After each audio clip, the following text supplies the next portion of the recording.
Hey guys, welcome to another episode, a solo episode, very rare, of Deadly and Unfiltered.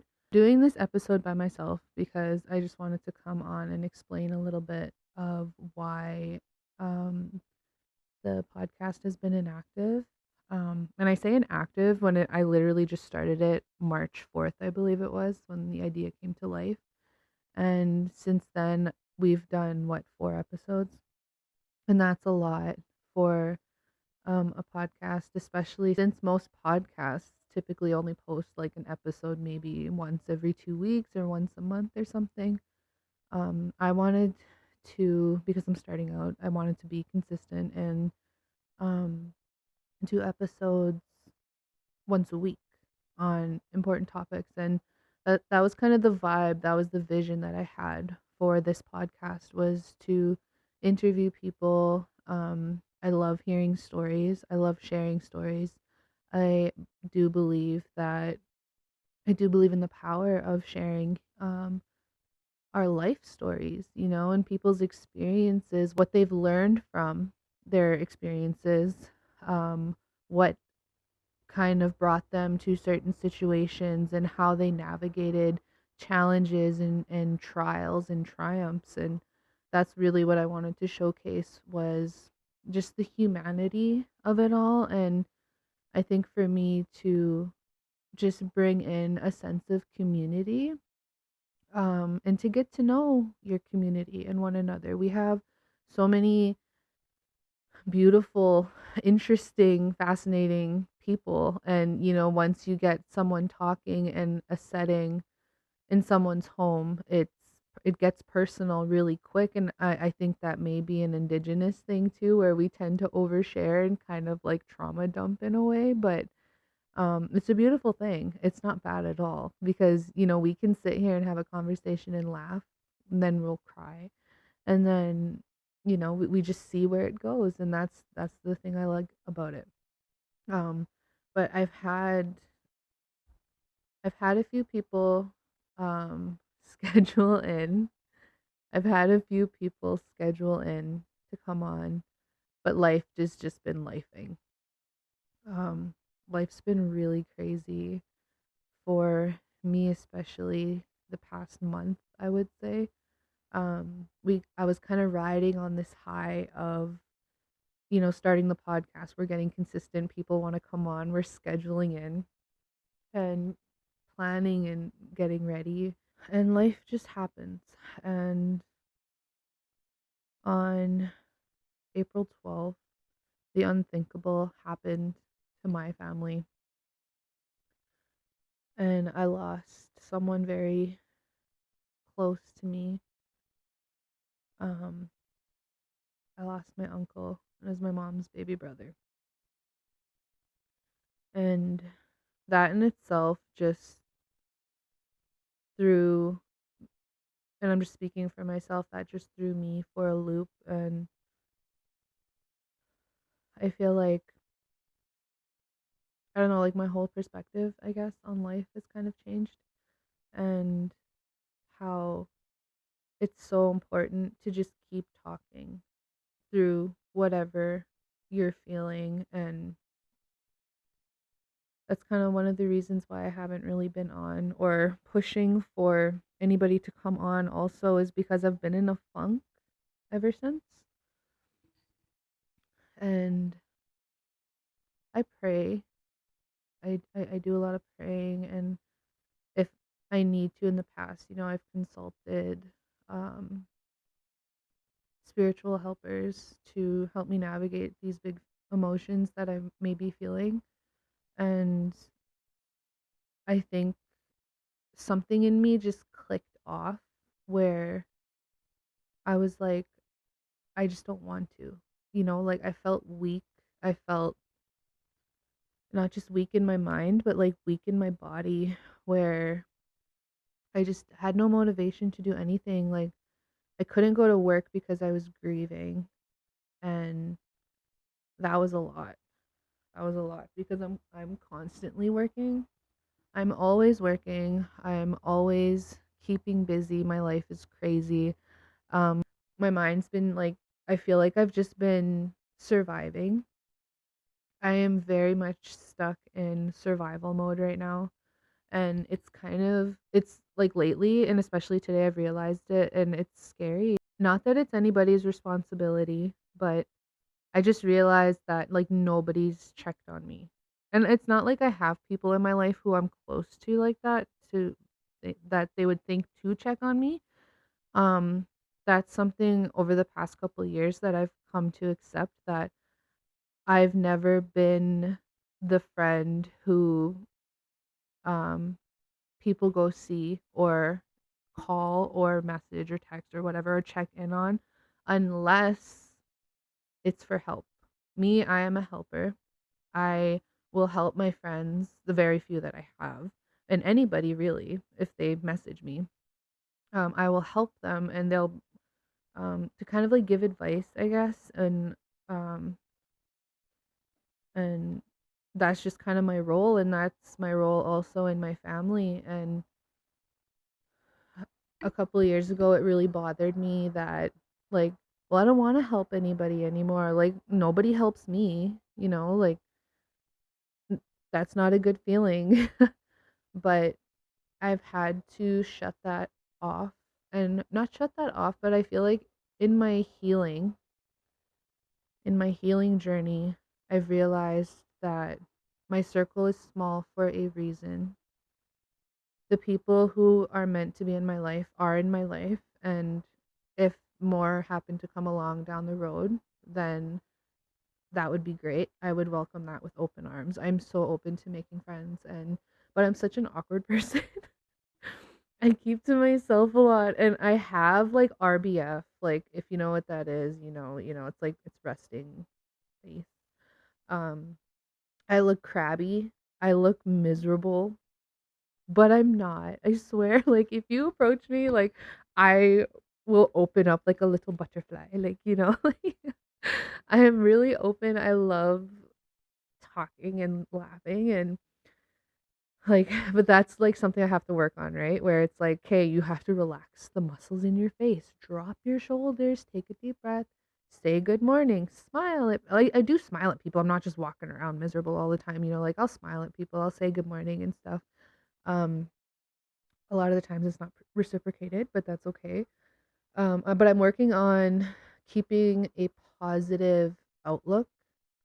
I kind of forgot that over the past month, where it's important, no matter how you're feeling, to just keep moving, keep positive, try to find the joy from the time you wake up to the time you go to bed. Um, Try to find something to motivate you during the day and hang on to it. And if it works for you, keep doing it.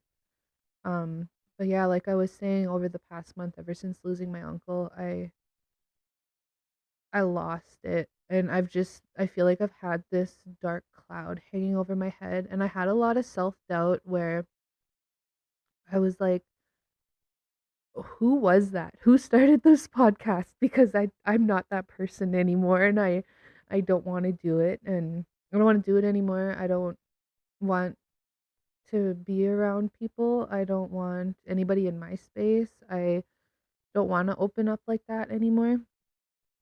And I had to pray about it because I'm like, what are these thoughts? Like, they're so dark, they're isolating. And it got to a point where, like, when I finally did go back to work, I was like antisocial, and I had a lot of anxiety being around people. And that is not me, because I love working with the kids at the schools. I love my coworkers. I enjoy being in the school setting. It's busy, and that's how I liked it. Um, but after my little leave there, it was just like a switch had flipped, and I'm still navigating it. Um, I've had to really sit with myself and my thoughts and just try to find the joy. It was hard. As much as I wanted to just allow the darkness to consume me like I've been doing, I just got sick of it today.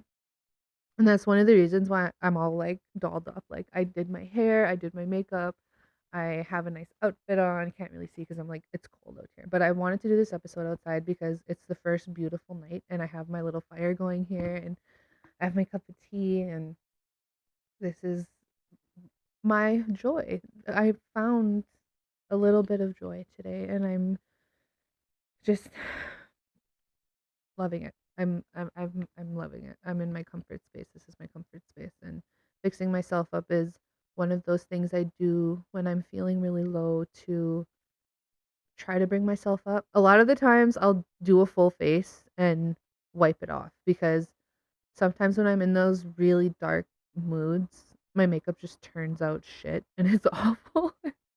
It's not good. So then I'm feeling even worse and then I'm like, okay, whatever, and then I'm going to lay down and just be sad. But it actually turned out really great and I feel great. And I kind of like I said like forced that like okay, come on, get up, get out of bed. That's enough of this. Quit doom scrolling on TikTok. It's just giving you the shitty feeling that you're feeling. It's feeling your vibes. It's feeling your vibes and it's giving you these really sad videos that are just fueling your sadness and your anger and your frustration and it's time to get up. And even though it was like, oh man, that was about 8 o'clock, I think, that I started getting ready and my kids were all like, Mom, where are you going? Can I come? Can I come? Where are you going? I'm like, I'm not going anywhere. Like, and then it got to the point where I had to lock myself in the bathroom. And I'm like, I need time to myself. Like, just leave me alone, please. But that didn't stop them, of course. I still have little knocks on the door. Where are you going? Can I come? And I'm like, no, I'm not going anywhere. So it's like, so I blasted my music. I got ready and felt a little better. I did want to go out tonight. And when I say go out, that for me, that's like going up to a few towns over to go play pool in Fisher Branch or go play some slots or something. Um, get out of the house to just be in a new setting and try to clear your head a little bit and just be around people, reintroduce yourself to society and stop being sad. So that didn't happen. That didn't work out. Not that I really tried. I mean, I FaceTimed my two friends that I have currently, and one was in Winnipeg for hockey, and the other one's in a little love bubble right now because her man's home from working, and which I don't blame her at all. So I just took that as a sign to, well, hey, you're all dolled up. Like, go film that episode you've been wanting to film, and here we are.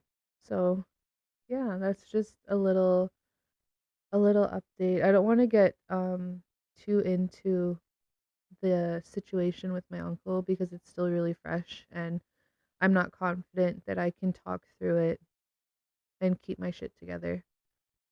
Um I have a lot of anger. I have a lot of questions and a lot of grief still there. Um but yeah, so we'll just I guess kind of process my feelings moving forward and some thoughts that I've had, which I've already shared. Um, so I guess tonight's topic is basically just my life right now, currently, my thoughts about certain situations and how I'm navigating, I guess. Um, one thing about me is I'm super, super self aware to a fault because I don't know why. Okay, I don't know why. It pisses me off. I've been in therapy, and I say been because I don't go anymore and I really need to.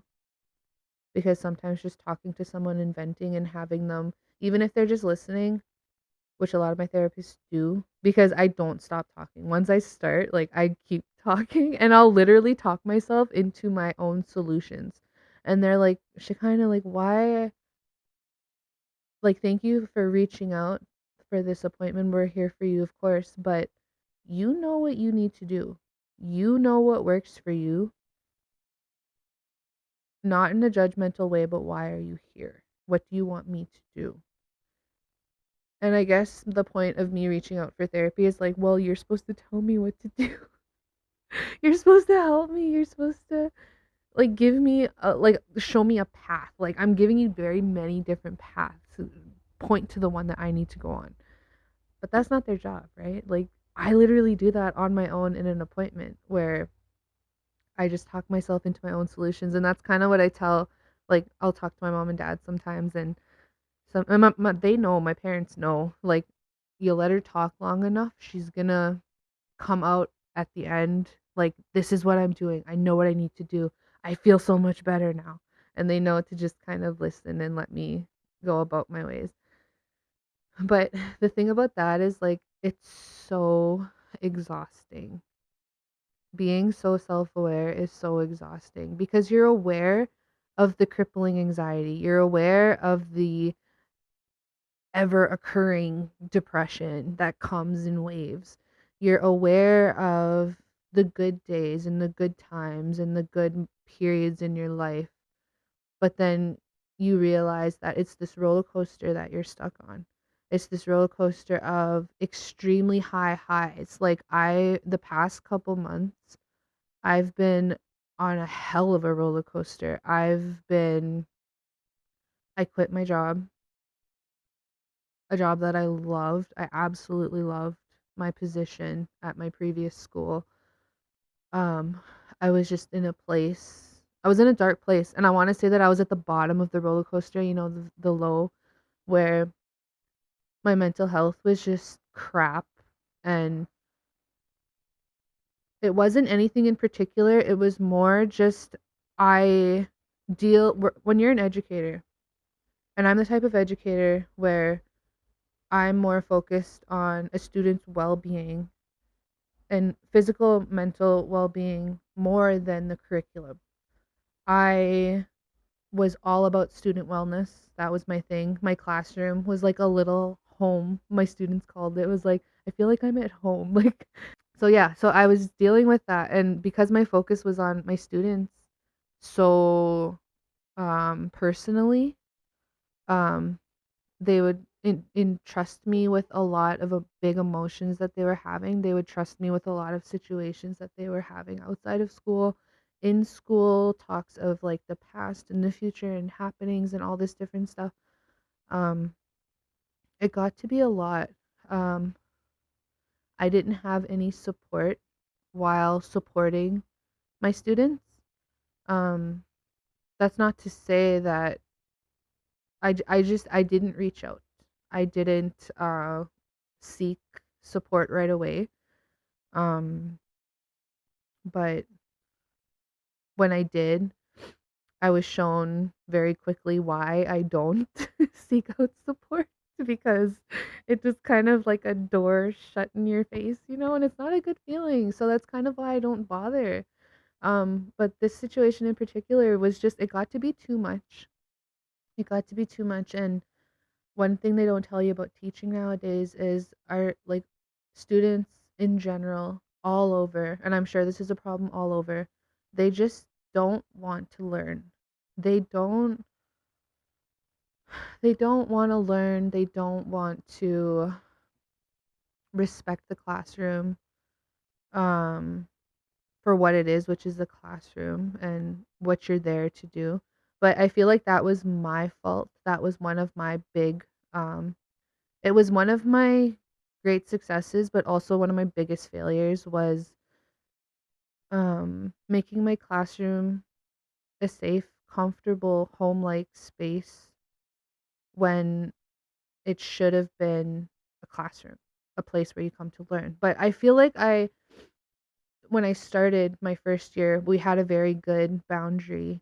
We had a very good, clear boundary of what the classroom was meant for and what they were coming into my room for. And this year, and going into my second year of teaching in this same position, that that line blurred. It blurred for the students. I think because they knew me, they knew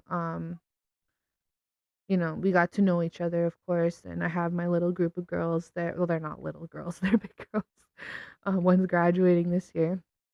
And they all made me promise their first year that I would stay in school with them there teaching until they all graduated. And at that time, three of my girls were only in grade 9. So I had committed myself to 4 years. I made it 1.5. That was really hard leaving them. The reason I hung on so long was for that group of girls and boys and girls that I had. Um, they were my little lights there. They kept me going. Um, but it just got to a point where I realized I've lost my passion, my drive for teaching this curriculum. I felt more like a student wellness coordinator or like a guidance counselor. Um, and yeah, so that's one reason, one of many, why I left. And I felt really bad that a few of my students in some of my classes thought maybe it was them. It wasn't. I was just going through my own shit, and their apathy in the classroom and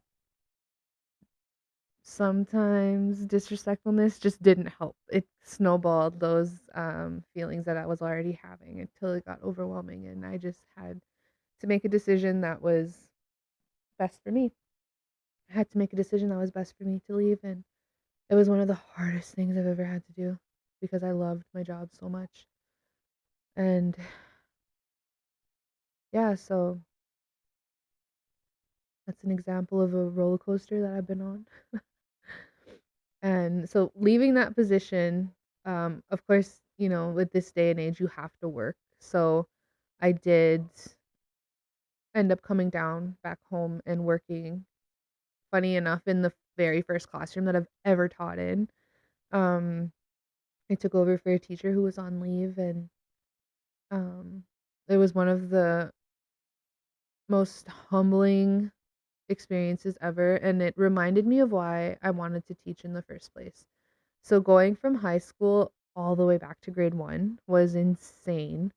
But it was also really insightful for myself because, like I said, it reminded me of why I wanted to teach in the first place. And being with those little people, I call them little people, my little school kids, they're just amazing. They really bring you down to earth and make you see the world in a different way. And that's exactly what I needed at that time because I was in a place where like, oh my God, like I don't want to teach anymore. I can't do this. I'm not a good teacher. And I was really down on myself that I felt like I failed my high school students. That's what I felt like. I failed them. I wasn't the teacher that I should have been because of situations that I was dealing with, and I let it get to my head. And coming back to grade 1, and they'd like these kids just tell you like I love you, and I'm so happy you're here, and you get hugs all day randomly, and they're making art for you and all these things, and it's just and when you can see that they're grasping what you're teaching, it's such a beautiful feeling. And I really needed that. I really needed to be with the little ones again and be reminded of why I got into this in the first place. But it also was that roller coaster, right? So it was that down leaving up. I'm slowly ascending up to um um feeling good again, feeling good about being in the classroom. And it got to a point where I was at like the top of this roller coaster because I'm just when I get committed to something, I'm committed, right? So we had a social studies unit, and we were working on connections. And I'm sure y'all have seen it, where we did the Valentine's project, and that was insane. That blew the hell up. And I'm so grateful for that experience. Um, we've gotten so many, and I think we're still getting letters. Um, that was, I have no words for that experience. We were on the news, we were on several news stations, radio stations. my students were interviewed, they were so super shy, but they did it. They pushed themselves out of their little comfort zones and they were really excited about it. And it was such an amazing experience to have in the classroom. And it really made me think, it got my gears turning of um, like anything is possible as long as you have heart, as long as your heart is in it, as long as your mind is in it, and as long as you're doing things in a good way, that things will turn out good, and that was a high. And there was so much happening at that time, so much good happening that I like um I had someone tell me, like, take care of yourself. I see how good you're doing right now, and that's amazing. But and they know me. They know the roller coaster. They're like, take care of yourself because there will be a crash. And not to say that that wasn't, they weren't saying it in a negative way of like you're gonna crash. Like, no, that's just inevitable, right? Like, you can only be up top in this high for so long that eventually you have to start coming down and relaxing, and the hype of it all will subside, and just prepare yourself. Because at the time I was on this high of the Valentine's Project and the news and all this positive, encouraging attention. And um, at the same time, I I'm in school in the evenings. I'm taking my post back right now. And we were doing our field experiences. My class was doing their field experiences, and I actually got my number one choice for my field experience, and that was to go to Alberta at the shout out to Charlene and Wilson and Seneca at Roots of Resilience charter school in Drayton Valley, Alberta. That experience, oh my god, I would move there if I could. If I could just pack up my 5 kids, my husband, and my Marshall, of course, my puppy, and move just my whole house in general, then I would. That experience was beautiful. Seeing, and I can understand the reason for these field experiences in this course now is to kind of broaden our views on leadership and education, the different types of education, and learn from, it's important to learn and collaborate with different indigenous run schools. And it's important that we learn from each other because there's so many ways of doing things. There's not just one way of doing things. And that's literally what we've learned. Um, we had to do presentations when we all got back in our class, and seeing where my classmates went and what they've learned, the resources they've brought back, and everything was so, so beautiful. And that evening, I remember just feeling so pumped up and like, I started the podcast, I think, right after I got back from there because I was really hyped because that's kind of where, I was listening to Charlene, we would talk, and she was telling me like all these things that she used to do and how she got to starting Roots of Resilience, where the inspiration came for it, the need for it, and how she understood that need, and just she's a doer, like she just did it. She saw the need and did it. And um it really inspired me because I was like, man, like you've lived like a million different lives, like. And I'm talking to Wilson, which is her husband, and he's telling me like, yeah, when I was grand chief or regional chief, or I will figure out because I'm pretty sure I recorded him. We were talking when we were talking about it, but he was telling me when I was like grand chief or something of Alberta, telling me that Charlene was his assistant, and they're co-authors together on several books, and all these different jobs and positions and initiatives that they've done together and separately, that like, man, like, you really, like, looking at, like, when I first met them, was blown away with their drive to provide indigenous education in a town where it's definitely needed, um, because they feel that the responsibility of learning indigenous education is not just on indigenous people, it is everyone's responsibility. And that was such a neat way of looking at it. I never would have thought, because my expectations going there was there's so much indigenous people that they need this school. But in reality, they have maybe a handful of indigenous students and mostly non-indigenous. But it didn't matter. It didn't matter because these kids right from kindergarten, grade 1, little ones, right to the big ones in high school are embracing the culture. They're learning, they're excited, they're eager to learn, and it was so so beautiful. There was no and it really makes you think about how a lot of hate and negativity is taught. It is literally taught because there's no way that these little minds come to those hateful and negative conclusions about such a beautiful people on their own, unless an experience influences them. But a lot of the time, that kind of negativity is taught.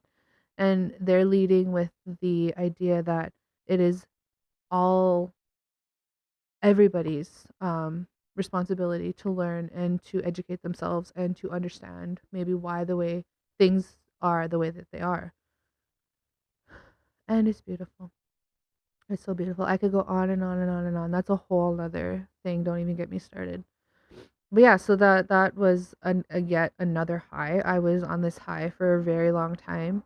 Um, Coming back from Alberta and then starting the podcast, and I think it was up until recently. I want to say maybe like a couple weeks ago. Like, well, it's been a couple weeks now, yeah.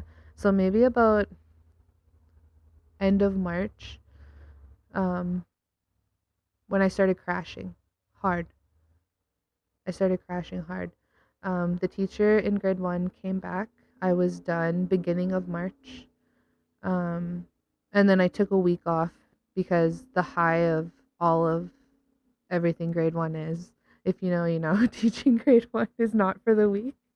Um, and just being home from Alberta and being with my kids and just relaxing because I've been go, go, go, go, go for so long. Um, it was nice to just take some time.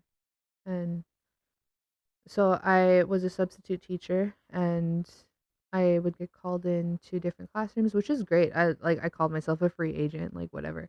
You know, I don't got a plan. Like I can just go in and teach whatever the teacher left and we're solid. Like that's easy.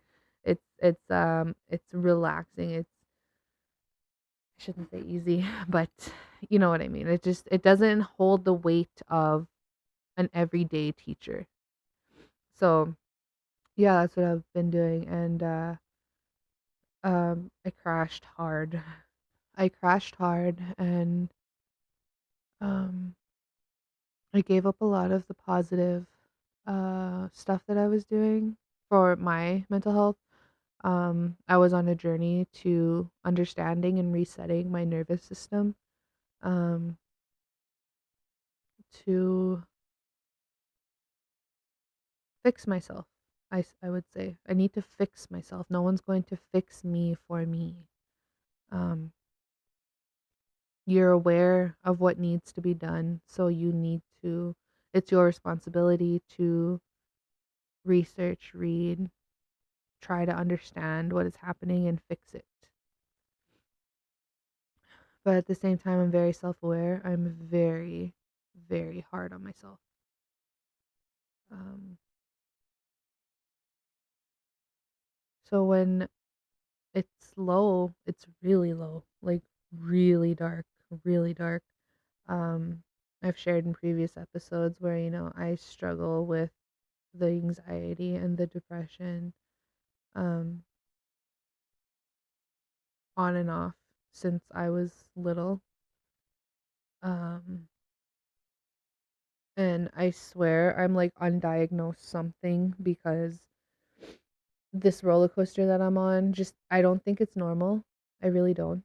Um, I don't know if anyone can relate to the roller coaster of experiencing so many high highs and low lows, to the point of like thriving. Your highs, you're thriving, and you have very clear meaning of life and why you're here and what it is you're supposed to be doing and you're motivated, and then to the lows of like not even wanting to physically be here anymore in this world. And that, I can say, is where I was at. I was at the point of questioning if I even wanted to be here anymore, which is, I used to be really hard on myself, and I still am, where it's like, that's so ridiculous. Like, at your, again, this is just my view on myself, at your grown age and all of that you've accomplished and everything that you have and your family and everything, um, why do you feel like that? Sworn up. Like, you know better. You know better than that. Um, but anyone who's been there at that low point of not wanting to be here, then you know how hopeless and dark that it is. And if you can relate, I'm so sorry. I really hope you have an outlet and a way to help you process those feelings. My way is, of course, being very critical of myself and I guess bullying myself back to being better, pushing myself to be better. That's really all I've had. That's all I've known. Um, I don't reach out to my family members anymore, um, for my own reasons, and it's just just inconsistencies in care, I guess, and understanding. And most times I've realized that, reaching out, trying to gain, I guess, outside understanding just didn't work for me. I didn't need validation or anything. I just needed someone to listen to me maybe and tell me that, like, hey, like, you're gonna be okay, like it's all right. And a lot of the times I get the opposite, I guess. And that's probably, it just wasn't good for me. Works for others, does not work for me. So yeah, because of that, I've learned to just isolate myself and ride out the dark and hope that I come out in the end, which I do. Um, but the past couple weeks have been super, super, super dark, and it gets to the point where like I'm blowing up my life entirely. Like I'm walking away from work, I'm blowing up my marriage, I'm just 100% just stuck frozen with fear in survival mode, and I'm not even living. I'm just going day to day doing what I need to do to just get through the day. And now that I'm reflecting, I just have this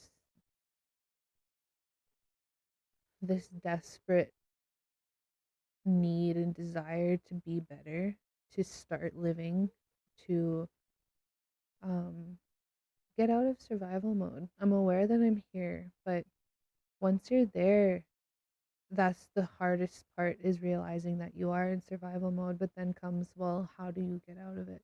How do I get out of it? You can come up with a million excuses of what will keep you there. You can blame your job, you can blame your kids, you can blame marital problems, you can blame literally anything.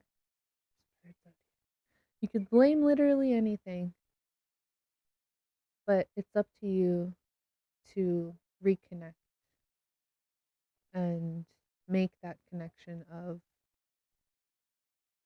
that's enough. That's it. That's enough. Let's break this cycle and just do better and be better. And it was a harsh coming to reality, um, to face that we're not all built like that. We don't all think the way that I think, the way I view coming out of the dark. I can't cry.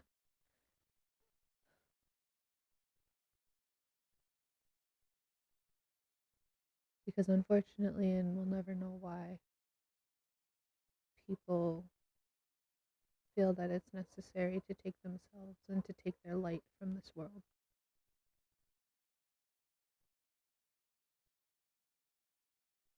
And it's because they carry that hurt from experiencing it on, unfortunately, more than one occasion, losing people close to me by their own hands.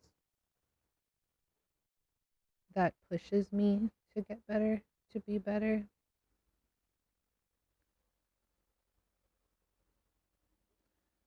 But at the same time, I can understand, I can empathize with what brings you to that point.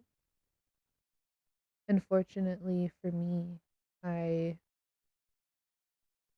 am capable and strong enough to pull myself from that, and I'm really grateful for that, because as angry and as hurt as I get and frustrated with my life and being in survival mode, I can't imagine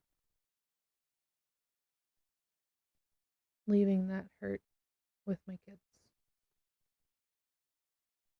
And I thank God for that strength that I have, because we all don't have that. I really wish we did. I really wish we were all wired that way to just come out of it on our own and to realize and maybe to just be better for ourselves. But that doesn't mean that I'm not saying that because anybody has lost their battle to their darkness that they're less than, or they were weak, or that they weren't capable, or they weren't strong enough. They are some of the most strongest people I know, the happiest people I've known. That's where the questions come in of what the hell were you going through that made you feel so hopeless that you couldn't reach out. To hell with whatever was hurting you made you feel that this world would be better without your light.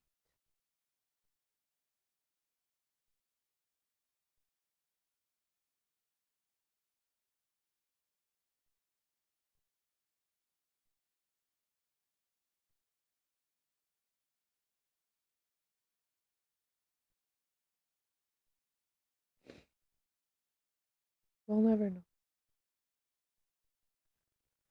I'll never know, and that pisses me off. But that's something I'm working on, is letting go of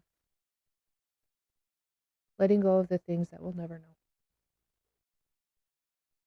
know. And not to say that you're giving up, but it's just you'll literally never know, and you need to heal that hurt and move forward and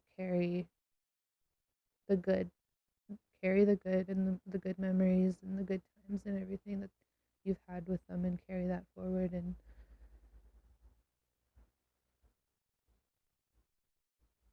I don't know if I'm gonna leave this in here. It's a little, I think I've strayed off my path a little bit here, but that's the roller coaster. That's my roller coaster. Just wanted to share in case anything can anything in case anyone can understand, and maybe something I say will help someone in their time of need. You know, I'm not saying that I know it all. I'm not saying that um listen to me and do as I say and what you need to do what I do. No, not at all. Like, man, some of the tools that I have and the strength that I carry comes from listening to people in an indirect way.